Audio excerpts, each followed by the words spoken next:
Ինչ ենք ուտում ամեն օր, արդյոք պիտակներին գրված կալորիաները համապատասխանում են իրականությանը, արդյոք մթերքը ոչ միայն անվտանգ է, այլև որակով, ինչպես գրված է մագնշման մեջ։ Այս բոլոր հարցերի պատասխանները կարճ ժամանակում կարող է տալ 2009 թվականից գործող տեղական եւ միջազգային եվրոպական հավատարմագրում ունեցող Ստանդարտ դիալոգ լաբորատորիան։ Լաբորատորիան հագեցած է արդիական սարքավորումներով, որը հիմնականում նվազեցնում է արդեն մարդկային գործոնը տվյալ փորձարկումների եւ տվյալ սարքավորումների փորձարկման արդյունքները հնարավոր չի լինում կեղծել։ Իսկ որպեսզի արդյունքները լինեն վստահելի, հաշվի են առել բոլոր դետալները, սկսած նմուշարման պահից։ Նաև ներդրվում է հատուկ համակարգ, որ հայտատուն ցանկացած պահի կարողանա տեսնել, թե նմուշը փորձաքննության որ փուլում է։ Այստեղ փորձաքննվող ապրանքները կարող են արտահանվել նաև ԵՄ շուկա։ Տվյալ լաբորատորիան հավատարմագրված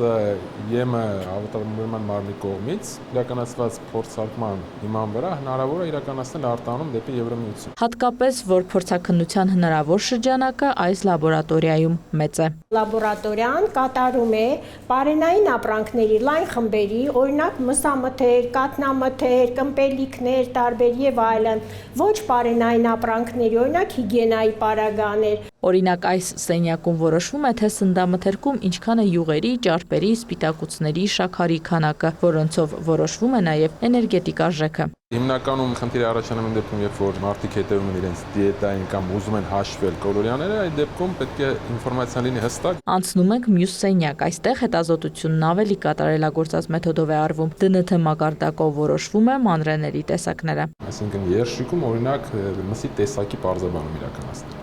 որտեղ այսօր մենք ունենք բազմաթիվ երշիկներ, որոնք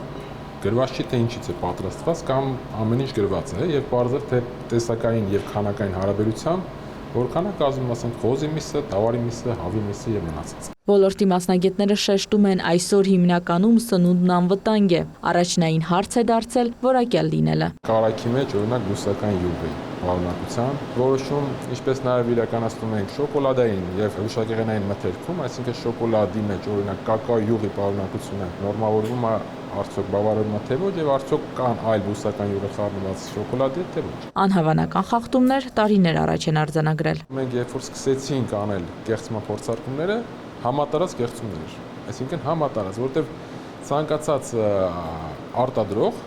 արտասահմանից գիտի ուր ուղարկում եւ գիտի երկրի կարողությունները, փորձարկման կարողությունները, հայտնաբերման կարողությունները եւ մի քանի տարվա ընթացքում պատկերը գնալով փոխվեց։ Այստեղ մասնագետներն անընդհատ են վերապատրաստվում, զինվում նոր գիտելիքներով, հմտություններով։ Դրանք անհրաժեշտ են եւ նոր տեխնիկական զինվածությունը ապահովելու համար, նաեւ փորձարկման մեթոդները յուրացնելու համար, ինչ խոսք, նաեւ ժամանակահատվածը փորձարկումների կրճատելու համար։ Ներքին շուկայի թե արտահանման համար այստեղից ստացված փորձաքննության դրական արդյունքը վստահելի որակի ցուցիչ է, չնայած նշում են, խնդիրները շատ են։ Զինված նոր սարքավորումներով այս լաբորատորիան շարունակում է քայլել ոլորտի զարգացումներին համընթաց։ Վստահ են, իրենց ձայնը ավելի լսելի կդառնա ոլորտը համակարգող պետական կառույցներին, որ ձեռք ձեռքի տված ապահովեն ոլորտի որակական առաջընթացը։